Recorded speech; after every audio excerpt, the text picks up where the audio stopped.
Bullet ને service માં મૂકવા જવાની છે તો ફાઇનલી આપણે જઈ ગયા બુલેટ ને સર્વિસ માં દેવા।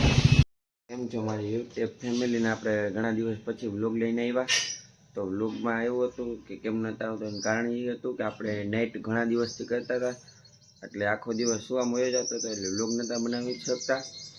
તો આપણે વળી પાછી દિવસ પાડી આવી ગઈ છે ત્યારે આપણા વ્લોગ વળી પાછા કન્ટિન્યુ આવવા મળશે।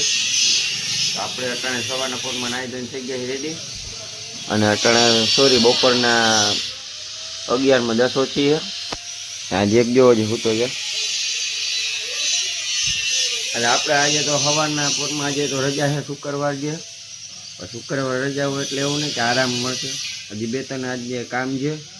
પહેલું કામ એ છે કે આપણે બુલેટને સર્વિસમાં મૂકવા જવાની છે અને બીજા બે ત્રણ કામ છે। તો હવે એ તમારે જોવો હોય તો જલ્દીથી ચેનલને સબસ્ક્રાઈબ કરી લ્યો અને વ્લોગમાં કન્ટિન્યુ જોતા રહેજો।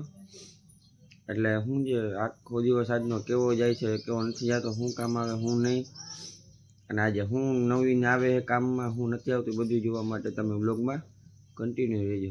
આપણું બુલેટ જો આ થઈ ગયું છે રેડી અને આપણે જવાનું છે મૂકવા। તો થોડુંક આ નંબર પ્લેટ જોવો થોડીક ત્રાહી દેખાય છે, તમને લાગતું હોય તો કમેન્ટ કરી નાખજો। તો આપણી ગાડી જો થઈ ગઈ છે તૈયાર અને થોડીક ગરમ કરી પછી નીકળી। તો ફાઇનલી આપણે જઈ ગયા બુલેટના સર્વિસમાં દેવા। આપણે અટાણે ઘરે આવી ગયા છીએ બુલેટના સર્વિસમાં દઈને અને જેક જો આવી રીતના અહીંયા ચક્કરું મારે છે ને જીગરભાઈ હજી સૂતો છે અને અટાણે જો વાગવામાં 2:10 થઈ ગઈ છે એટલે હવે જમવા બે ગઈ રેડી થાય એટલે પછી જમીન થોડીક આરામ કરીને સાંજે શું પ્રોગ્રામ કરીએ એ દેખાડીશ। અટાણે તો શું છે ઉઠ્યો એક તો 10:30-11 વાગે કાંઈક ઉઠ્યો હતો અને બુલેટ દેવા સર્વિસમાં ગયો એટલે અડધોથી તેમનો મળ્યો ગયો હતો। હવે બપોર પછીનો પ્લાન શું થાય શું નહીં એ જોવા માટે વ્લોગમાં કન્ટિન્યુ। અને આ જો જેક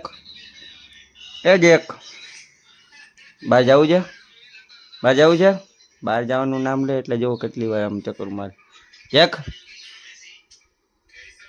તો હજી હમણાં જ આવ્યો છે બહારથી તો કાંઈ વાંધો નહીં, એનું તો હાઈલે રાખશે બહાર જવાનું બેવાનું પછી મળીએ। ફાઇનલી આપણે બુલેટને સર્વિસ કરાવીને સાંજે પાછા લઈ ગયા શોરૂમેથી હવે જઈએ ઘરે અને સૂર્યનો પણ ખાલી આમ નજારો જોવો તમે।